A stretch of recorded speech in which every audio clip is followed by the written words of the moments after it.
स्वागत है आप सभी का आज के इस वीडियो में। और हम लोग पढ़ रहे हैं पार्ट 3 मोशन में। तो आज के इस टॉपिक के साथ में स्टार्ट करते हैं आज का वीडियो। तो स्टार्टिंग करते हैं डॉपलर इफेक्ट से। तो डॉपलर इफेक्ट क्या होता है, तो सबसे पहले इसको समझने के लिए एक बहुत छोटा सा उदाहरण मेरे द्वारा आपके लिए कि अगर कभी आप रेलवे स्टेशन के किनारे बेंच पर अगर बैठे हों और आपकी आंखें बंद कर दी जाएँ और आपसे कहा जाए कि कोई ट्रेन आए तो आपको बताना है, और अगर कोई ट्रेन आपसे दूर जाए तो आपको बताना है। ठीक है, तो आप इजीली आँखों को बंद करके सिर्फ कानों को सुनकर यानी उसकी केवल फ्रीक्वेंसी को पहचान कर ये आइडेंटिफाई कर सकते हैं कि ट्रेन आ रही है या आपसे दूर जा रही है। ठीक है, फिजिक्स की लैंग्वेज में अगर कहें तो ट्रेन यानी जो ध्वनि उत्पन्न कर रहा है उसको हम स्रोत कहेंगे, सोर्स ऑफ साउंड कहेंगे, और जो सुन रहा है उसको हम श्रोता बोलेंगे यानी ऑब्जर्वर। ठीक है, तो यहाँ पर ऑब्जर्वर आप हुए और सोर्स ऑफ साउंड यानी सोर्स हुआ ट्रेन का इंजन। तो डॉपलर इफेक्ट में सीधा वही है कि अगर कोई श्रोता या स्रोत की गति, उनके बीच में अगर कोई आपेक्षिक गति होती है, या तो स्रोत गति करे या श्रोता गति करे, या दोनों एक दूसरे की तरफ गति करें, या ये दोनों एक दूसरे से दूर जाएं, इन सभी स्थितियों में एक कंडीशन बनती है कि जो भी सोर्स फ्रीक्वेंसी उत्पन्न कर रहा है, जो भी आवृत्ति उत्पन्न कर रहा है, वह आवृत्ति श्रोता को यानी ऑब्जर्वर को भिन्न प्रतीत होती है, अलग प्रतीत होती है। यानी स्रोत कुछ अलग आवृत्ति उत्पन्न कर रहा है और जो श्रोता है उसको सुनाई देने वाली आवृत्ति उससे अलग है। तो ये दोनों ही कंडीशन में अलग होता है। जब वो पास आएगा तो उसको आवृत्ति बढ़ी हुई प्रतीत होती है, और जब सोर्स उससे दूर जाएगा तो उसको आवृत्ति घटी हुई प्रतीत होती है। तो ये बदली हुई आवृत्ति का ही कारण की जो घटना है, जो फिनोमेना है, वो आपकी डॉपलर इफेक्ट कहलाती है।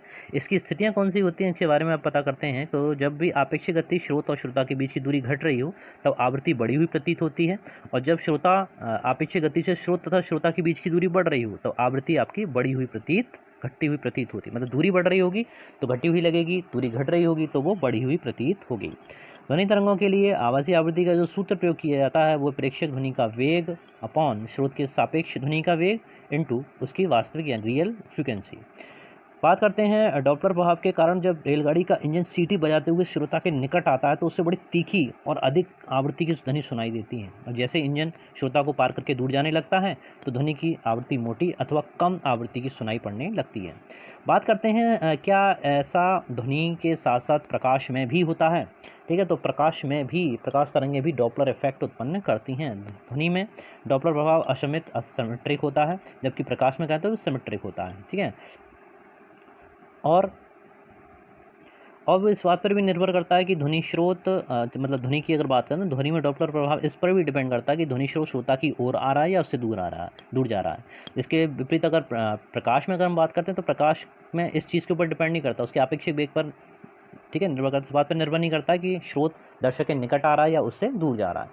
अच्छा, एक चीज़ और बताएं, इसमें जितना भी प्रकाश हमको सुदूर जैसे तारे और गैलेक्सियों से मिल रहा है, ठीक है, तो उसके आधार पर पृथ्वी के सापेक्ष वेग, हमारी पृथ्वी भी गतिशील है, तो उस प्रकाश का भी जो शिफ्ट है वो इस बारे में आपको और हमको इसका प्रमाण देता है कि ब्रह्मांड का हमारा लगातार प्रसार होता जा रहा है। ठीक है, तो ये वाली बात तो काफ़ी पहले आ चुकी है, और इसी बात के लिए इस बात पर भी फोकस किया जा रहा है कि लगातार जो भी हमारी गैलेक्सी है, ठीक है ना, उसका प्रसार हो रहा है। ठीक है, हर एक चीज़, हर एक तारा हमसे दूर जा रहा है, और इसका स्पष्ट प्रमाण ये है कि प्रकाश का जो वेवलेंथ है वो लाल, जो स्पेक्ट्रम हमसे उस जो तरंगदैर्घ्य का स्पेक्ट्रम हमें उससे प्राप्त हुआ है वो लाल रंग की तरफ शिफ्ट हो रहा है। दोनों ही चीज़ें हो सकती हैं। अगर स्पेक्ट्रम में प्रकाश रेखा बैगनी सिरे की ओर विस्थापित होता है तो प्रकाश स्रोत यानी तारा गैलेक्सी पृथ्वी की ओर आ रहा है, और अगर वो लाल सिरे की ओर विस्थापित हो रहा है तो इसका सीधा मतलब है कि प्रकाश स्रोत पृथ्वी से दूर जा रहा है। रिसेंटली इस टॉपिक को आप रिलेट कर सकते हैं डार्क एनर्जी के साथ में। ठीक है, अभी रिसेंटली इन सभी की डार्क मैटर की खोज हो रही है, डार्क एनर्जी के ऊपर काफ़ी अनुसंधान, काफ़ी रिसर्चेस चल रही हैं, तो वो इसी कॉन्सेप्ट के ऊपर इंडिकेट है कि जो लगातार हमारी जो प्रकाश स्रोत मिल रहा है वो रेड रंग की तरफ शिफ्ट हो रहा है। तो इसका मतलब ये हुआ कि जितने भी हमारे तारे हैं, जितने भी गैलेक्सियाँ हैं, ठीक है, उन सब से प्रकाश जो आ रहा है वो लाल रंग की तरफ जा रहा है। इसका मतलब ये सब हमसे दूर जा रहे हैं। ठीक है, तो इस चीज़ को ही हमें समझना है। चलिए, उसके बाद में हम लोग वापस आते हैं अपने ध्वनि के गुण पे। तो ध्वनि के गुण रिफ्लेक्शन ऑफ साउंड को हम समझते हैं। तो जैसे प्रकाश में हमने रिफ्लेक्शन पढ़ा था कि अगर प्रकाश किसी एक चमकदार सतह पे गिरता है तो उससे टकराकर उसी माध्यम में वापस लौट आता है। ठीक इसी प्रकार ध्वनि भी किसी माध्यम में एक पृष्ठ से टकराती है तो उस पृष्ठ से टकराकर उसी माध्यम में वापस लौट आती है। इस प्रक्रिया में इसको ध्वनि का परावर्तन कहेंगे। बिल्कुल सेम उसी की तरह होता है, ध्वनि का परावर्तन प्रकाश के परावर्तन की तरह ही होता है। अंतर ये होता है कि ध्वनि का तरंग अधिक होने के कारण इसका परावर्तन बड़े आकार के पृष्ठों से अधिक होता है, जैसे दीवार है, ठीक है, पहाड़ है या पृथ्वी तल आदि वगैरह हैं, ठीक है, तो इनसे अधिक होता है। बात करते हैं इसी में, तो जो परावर्तित होकर जो ध्वनि आपके पास आ रही है उसको हम इको भी बोलते हैं भाई, ठीक है, इको को कहते हैं प्रतिध्वनि। कभी आपने देखा हो किसी पहाड़ी पर जाने का आपको मौका मिला हो या किसी कुएं में आवाज़ लगाने का मौका मिला हो, तो आप जब उसमें आवाज़ देंगे तो वहाँ से आपको रिवर्स में अपनी आवाज़ सुनाई देगी, ठीक है, उसी को इको कहते हैं या प्रतिध्वनि कहते हैं। उसके लिए कंडीशन होती है भाई, क्या कंडीशन है कि उससे जो भी परावर्तक सतह है यानी जिससे टकराकर ध्वनि वापस लौट के आ रही है, उससे जो न्यूनतम दूरी है वो 17 मीटर की होनी चाहिए, और उसका प्रभाव हमारे माइंड पर यानी मस्तिष्क पर कितना रहता है, 0.1 सेकंड तक रहता है। इस अवधि में अन्य कोई ध्वनि भी आएगी, ठीक है, तो वो पहली के साथ मिक्स हो जाएगी, उसके साथ मिल जाएगी। तो अगर आपको इको सुनना है तो उसके लिए परावर्तक सतह से कम दूरी कितनी होनी चाहिए, वो आपकी 17 मीटर होनी चाहिए, और परावर्तित ध्वनि को उस तक पहुंचने में कितना समय अधिक लगना चाहिए, तो 0.1 सेकंड का समय अधिक लगना चाहिए। काफ़ी अच्छी जानकारी मैं आपके लिए इकट्ठी करके लेके आ रहा हूँ, ठीक है, तो आप बने रहिए मेरे साथ में इसी तरह से और भी अच्छी जानकारियों के साथ। बात करते हैं आगे। अब ये डिस्टेंस कैसे कैलकुलेट होती है उस चीज़ को भी मैं आपको बता देता हूँ। जैसे आप देख पा रहे होंगे कि यहाँ पर परावर्तक श्रोता से कम दूरी परावर्तित हो तो उस दूरी तक पहुँचने में 0.1 सेकंड का अधिक समय लगे। इसके लिए क्या करेंगे, 0.1 सेकंड में तय की गई दूरी निकाल लो भाई, ठीक है। ध्वनि की चाल हम लोग पढ़ ही चुके थे, 332 मीटर पर सेकंड होती है, ठीक है। तो 332 मीटर पर सेकंड का मल्टीप्लाई कर दें 0.1 में, तो ये आएगा 33.2 मीटर। अब इतनी डिस्टेंस आने और जाने के लिए चाहिए, ठीक है, तो टोटल डिस्टेंस हो गई, तो जाने में इसका आधा कर देंगे, यानी 60.6 मीटर। तो यहाँ से जाने में लगभग, इसको पूरा राउंड फिगर में कर लीजिए, 16.6 को 17 मीटर लिख लीजिएंगे, ठीक है ना। तो उससे हमें पता चल जाएगा पृथ्वी प्रतिध्वनि द्वारा समुद्र की गहराई अगर नापनी हो तो उसके में भी हम इसी कॉन्सेप्ट का यूज़ कर सकते हैं। वायुयान की ऊंचाई ज्ञात करने में इको का यूज़ किया जा सकता है, ठीक है। पहाड़ से दूरी आदि का भी मेजरमेंट आप इसी बेसिस, इसी कॉन्सेप्ट पे कर सकते हैं। बात करते हैं अनुरणन के बारे में, रिवर्बरेशन के बारे में, रिवर्बरेशन, ठीक है। तो ये रिवर्बरेशन क्या होता है उसको थोड़ा सा समझ लीजिए। ध्वनि का हॉल, ठीक है, ध्वनि का हॉल की दीवारों, छतों और फर्श से बहुल परावर्तन होता है, मल्टीपल रिफ्लेक्शन होता है। अगर आप किसी हॉल में कोई स्पीच दे रहे हैं और अगर हॉल की दीवारें वगैरह जो साउंड को एब्जॉर्ब करने वाली नहीं है, यानी खुरदरी नहीं है, पूरी तरह से चिकनी बनी हुई हैं, तो जो मल्टीपल रिफ्लेक्शन होगा, उस मल्टीपल रिफ्लेक्शन से जो भी स्पीच दे रहा है उसका साउंड आपको क्लियरली सुनाई नहीं देगा, ठीक है। तो इस तरह की घटना आपकी अनुरणन कहलाती है। और जो भी आवाज़ आ रही है रिफ्लेक्ट होगा वो एकदम बंद नहीं होगी, इसका मल्टीपल रिफ्लेक्शन होगा, ठीक है ना। तो ये जो पूरी घटना है आपकी अनुरणन या रिवर्शन कहलाती है, और इतने समय के लिए सुनाई दे रहा है वो आपका अनुरणन काल कहलाता है। अनुरणन काल का अगर मॉल और हॉल के आयतन के अनुसार इसका मान निकालना, उसकी वैल्यू निकालनी हो तो उसका भी फार्मूला होता है। तो फार्मूला आपके सामने है, T = कैपिटल T = 0.053 V/A, ठीक है। आप ये देख पा रहे होंगे। तो V क्या है, V क्या है यहाँ पर, V हॉल का वॉल्यूम है यानी उसका आयतन, A अवशोषक क्षेत्रफल है, ठीक है ना। तो अच्छे हॉल, अच्छी क्वालिटी के सिनेमा हॉल्स वगैरह में अगर देखा जाए तो कभी आपने उनकी दीवारों को ध्यान से देखा हो तो आपने देखा होगा उसमें छेद होते हैं, काफ़ी सारे छेद वगैरह, खुरदरी सतह बनाई जाती है जिससे कि ये वाली घटना ना हो और स्पष्ट साउंड, स्पष्ट जो आवाज़ है वो आपके कानों तक पहुँचे। नेक्स्ट पॉइंट पर आते हैं।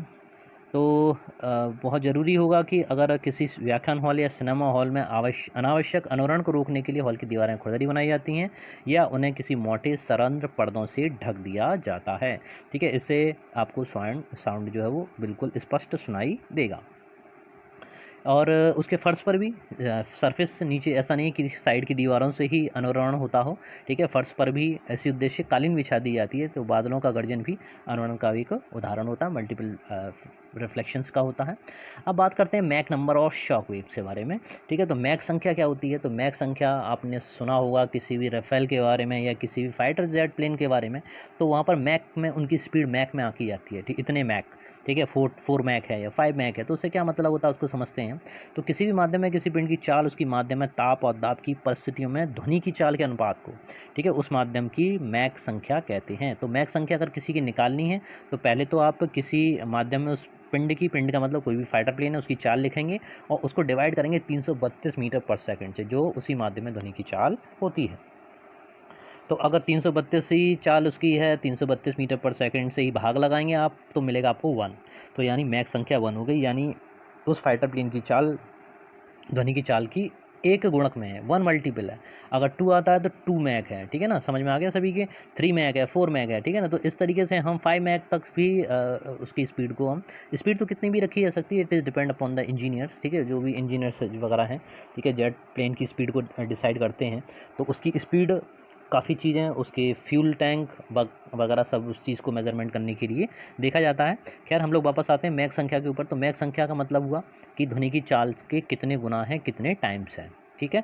अब बात करते हैं, अगर कोई मैक संख्या से अगर कोई फाइटर प्लेन चले तो उसका क्या रिफ्लेक्शन हुआ। अगर किसी की संख्या 5 मैक है तो उसकी चाल जो है वो अति पराध्वनिक कहलाएगी, ठीक है ना, उसकी चाल अति पराध्वनिक कहलाती है। और जब पिंड की चाल पराध्वनिक हो जाती है तो वो अपने पीछे माध्यम में शंकुआकार विक्षोभ बनाता है, वही एक शंकु की तरह, ठीक है ना, एक शंकु की तरह, एक कोन की तरह वेव पीछे छोड़ेगा। और ये वेव इतनी घातक होती है कि अगर ये किसी ऊंची इमारत या आपके घरों से अगर टकराएगी तो ये उन घरों को बहुत ज़्यादा क्षति पहुंचाएगी। तो इसका मतलब ये हुआ कि अगर किसी फाइटर प्लेन को हम 4 मैक या 5 मैक की स्पीड से किसी रिहायशी इलाके से जहाँ पब्लिक रहती है वो उतने नीचे से अगर गुजार दें, ठीक है, उसकी हाइट आकाश में इतनी ज़्यादा ऊंचाई पर, मोस्टली हम लोग देखते हैं काफ़ी ऊंचाई पर होते हैं, तो इतनी ऊंचाई को ना करते, बिल्कुल ग्राउंड स्टेट पर आप लाकर उड़ाएं, मुश्किल से 500 मीटर या 600 मीटर की ऊंचाई पर अगर आप ग्राउंड से उड़ाते हैं, ठीक है, तो ये इतना विध्वंस करेंगे कि ऐसा लगेगा कि इन्होंने बम वर्षा कर दी। खैर, तो ये प्रघाती तरंगों का इफेक्ट इमारतों पर पूरी तरह से होगा, उनको क्षति पहुंचाएंगी। नेक्स्ट पॉइंट पर आते हैं। अब बात करते हैं रिफ्रैक्शन और रिफ्लेक्शन में हम लोग पहले ही पढ़ चुके थे, लाइट में काफ़ी बार इसके बारे में स्टडी कर चुके हैं। यहाँ पर स्टडी की जा रही है ध्वनि तरंगों के बारे में, साउंड वेव्स के बारे में। तो जैसे वहाँ पर प्रकाश की चाल एक मीडियम से दूसरे मीडियम में जाने पर चेंज होती है, ठीक उसी तरीके से यहाँ पर भी ध्वनि तरंगें जब एक माध्यम से दूसरे माध्यम में जाती हैं तो आपका अपवर्तनांक होता है, ठीक है। विभिन्न माध्यमों में विभिन्न तापों पर ध्वनि की चाल भिन्न भिन्न होती है। मैंने बताया था आपको पहले भी कि टेम्परेचर चेंज करने पर ध्वनि की चाल भी बदल जाती है। ध्यान करिए, 1 डिग्री सेल्सियस बढ़ाने पर ध्वनि की चाल कितनी बढ़ती है, दिमाग में सोच लीजिए। आंसर है 0.61 मीटर पर सेकेंड बढ़ जाती है। खैर आगे चलें। ध्वनि के अपवर्तन के कुछ परिणाम क्या होते हैं कि दिन में ध्वनि का केवल ध्वनि स्रोत के पास के क्षेत्रों में सुनाई देता है और रात्रि को दूर दूर तक सुनाई देता है। बहुत सिंपल सा एग्जांपल आपको मैं देता हूँ। जब कभी आप सुबह उठेंगे तो आप देखेंगे कानों में कहीं से दूर से भजन की आवाज़ आ रही है, कहीं रामायण हो रही है, ठीक है, रामायण का साउंड आपको सुनाई दे रहा है, लेकिन दिन में आपको वो साउंड सुनाई नहीं देता। क्यों साउंड सुनाई नहीं देता, उसका कारण समझ लीजिए। तो उसका कारण ये है कि दिन के समय सूर्य की गर्मी के कारण पृथ्वी के समीप की वायु की परतों का ताप ऊपर की परतों के ताप से अधिक होता है, ठीक है। जो सरफेस नीचे ज़मीन के साथ कांटेक्ट में, उसका टेम्परेचर ज़्यादा है, ऊपर वाली का कम है। तो यहाँ पर लेयर बन गई, यहाँ पर सघन और विरल, ठीक है, रेयर और डेंस मीडियम बन गए।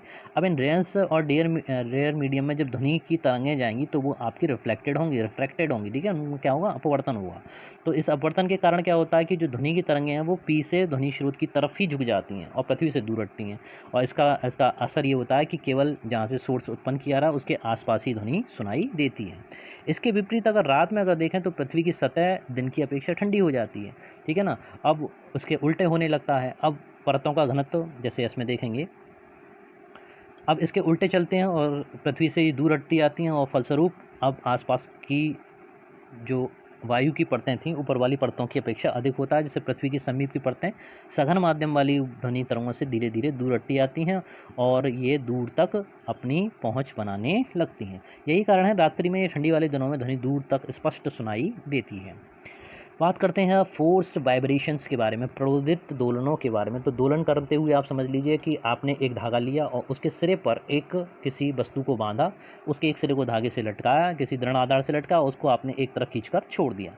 आप देखेंगे, चित्र के माध्यम से समझाते हैं, ठीक है, आपने यहाँ पर एक दृढ़ आधार लिया और आपने एक धागे में एक सिरे पर बांधकर इसको साइड में ले आकर इसको छोड़ दिया। तो अब ये क्या करेगा कि अपनी माध्य स्थिति के दोनों तरफ इस तरीके से दोलन करने लगेगा। आप क्या करें, जैसे ही वायु के प्रतिरोध के द्वारा इसकी गति स्लो पड़ने लगे, धीरे पड़ने लगे, तो हल्का सा फोर्स और अप्लाई कर दीजिए यहाँ पर, ठीक है, हल्का सा फोर्स इसके ऊपर अप्लाई कर दीजिए तो लगातार फिर ये वापस अपनी उस स्थिति को प्राप्त कर लेगा। तो इस प्रकार के जो दोलन है वो फोर्स वाइब्रेशन कहलाएंगे। कहने का मतलब ये हुआ कि आपने उसके ऊपर बाह्य आवर्त बल लगाया, बाह्य फोर्स लगाया और उस बाह्य फोर्स के कारण उसकी स्वाभाविक आवृत्ति बदल गई, ठीक है। अब वो बाह्य बल की आवृत्ति से ही दोलन करने लगेगा, ठीक है। तो इस प्रकार के जो दोलन होंगे, इस प्रकार के जो वाइब्रेशंस होंगे उसको हम फोर्स वाइब्रेशन कहेंगे। बात करते हैं रेजोनेंस के बारे में, बहुत ही इंपॉर्टेंट टॉपिक है अनुनाद, ठीक है ना। रेजोनेंस में वही चीज़ है कि अगर कोई वस्तु दोलन कर रही है और उस पर बाहर से हम फोर्स लगा रहे हैं, और फोर्स लगाने से अब वस्तु अपनी स्वाभाविक आवृत्ति के बराबर कंपन स्वाभाविक आवृत्ति से दोलन अगर करने लगे, तो इस स्थिति में उसके कंपनों का आयाम जो होता है वो बहुत अधिक हो जाता है। ठीक है, क्या होगा इससे? तो इसके लिए घटना है सन 1939 में संयुक्त राज्य अमेरिका, ठीक है, यूएसए में का टैकोमा पुल था, उस पर से सेना गुजर रही थी कदम ताल करते हुए। हुआ ये कि कदम ताल करते हुए जो सेना गुजर रही थी, तो उसके सेना के द्वारा जो फोर्स लगाया गया, उस फोर्स के कारण जो पुल था उसकी स्वाभाविक आवृत्ति उसके बराबर हुई, इसके कंपनों का आयाम अधिक हुआ, और इतना अधिक हुआ कि वो पुल अनुनाद की स्थिति में पहुंच गया और वो ब्रेकआउट हो गया। ठीक है, वो टूट गया। इसलिए ये कहा जाता है कि सेना को कभी भी कदम ताल करते हुए पुलों को पार करने से रोक दिया जाता है, क्योंकि उनके नियमित कदम पड़ते हैं, एक निश्चित अंतराल पर पड़ते हैं, और अगर इस तरह से उनकी आवृत्ति पुल की आवृत्ति के अगर बराबर हो जाएगी तो अनुनाद की स्थिति आ जाएगी, और अनुनाद की स्थिति अगर आ गई तो कंपन के आयाम अधिक हो जाएंगे, और फलस्वरूप उसके रिजल्ट में ये होगा कि पुल टूटने का खतरा बढ़ जाएगा। कई बार पूछा जाता है इस क्वेश्चन कि कदम ताल करते हुए सेना को पार करने क्यों नहीं दिया जाता, तो इसका आंसर आज आप सभी लोगों ने जान लिया। अब बात करते हैं नेक्स्ट पॉइंट के बारे में। इसी तरह की ट्यूनिंग हम रेडियो सेट्स जो हुआ करते थे, ठीक है, पहले रेडियो जिन लोगों के पास पुराने रेडियो सेट हों उन्होंने अगर देखा हो तो उसमें ट्यूनिंग करने के लिए एक चैनल रहता था, ठीक है, एक पॉइंट रहता था, उस पॉइंट को हम घुमाते थे और वहाँ से हम रेडियो सेट को संशोधित करते थे, ट्यून्ड करते थे।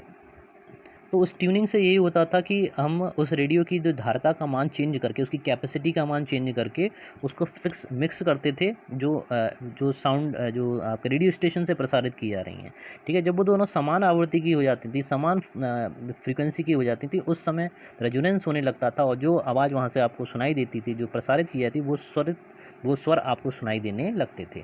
तो वहाँ पर भी अनुनाद का ही उदाहरण होता है, अनुनाद की ही बात करते हैं। नेक्स्ट पॉइंट आता है आपका ध्वनि का व्यतिकरण। ठीक है, ये लास्ट पॉइंट लेंगे, उसके बाद फिर हम जो भी इसमें नेक्स्ट है वो अगले वाले वीडियो में कंसीडर करेंगे। तो ध्वनि का व्यतिकरण देखते हैं। Interference of the sound. Interference of the sound क्या होता है? प्रकाश में भी पढ़ चुके हैं कि जब लगभग समान आवृत्ति और समान आयाम की दो ध्वनि तरंगें वहाँ पर प्रकाश तरंगें ली जाती हैं, एक साथ किसी माध्यम पर जाती हैं, तो माध्यम के कुछ बिंदुओं पर तीव्रता अधिकतम होती है, कुछ बिंदुओं पर तीव्रता न्यूनतम होती है। जिन बिंदुओं पर तीव्रता अधिकतम होती है उनको हम कहते हैं संपोषी, ठीक है, कंस्ट्रक्टिव इंटरफेरेंस, और जहाँ विपरीत होती हैं वहाँ डिस्ट्रक्टिव या न्यूनतम या विनाशी व्यतिकरण कहते हैं। और ये पूरी घटना आपकी कहलाती है आपका इंटरफेरेंस। ठीक है, यहाँ पर आप साउंड की बात कर रहे हैं इसलिए मुख्य रूप से साउंड पर ध्यान देंगे, और इसके बाद अब हम नेक्स्ट में पढ़ेंगे ध्वनि का विवर्तन वगैरह। ठीक है, तो आज का वीडियो यहीं पर रखता हूँ। और देखिए, लास्ट टाइम मैंने हीट का वीडियो मैंने उस पर यूट्यूब पर अपलोड किया था, काफ़ी लोगों ने देखा, अच्छा लगा। ठीक है, और कोशिश करिए सभी लोगों के साथ इसको शेयर करने की। मेहनत करनी पड़ती है, मेहनत होती है, बिना मेहनत के यानी मेहनत का कोई शॉर्टकट नहीं है। अगर आपको लाइफ में सफलता पानी है तो उसका कोई शॉर्टकट नहीं है, आपको प्रयास करना पड़ेगा, मेहनत करनी पड़ेगी और जागरूक रहना पड़ेगा। ठीक है, तो इन्हीं शब्दों के साथ आज का वीडियो यहीं पर विराम करते हैं। मिलते हैं नेक्स्ट वाले वीडियो में, तब तक के लिए जय हिंद, जय भारत। बने रहिए मेरे साथ में। Thank you very much.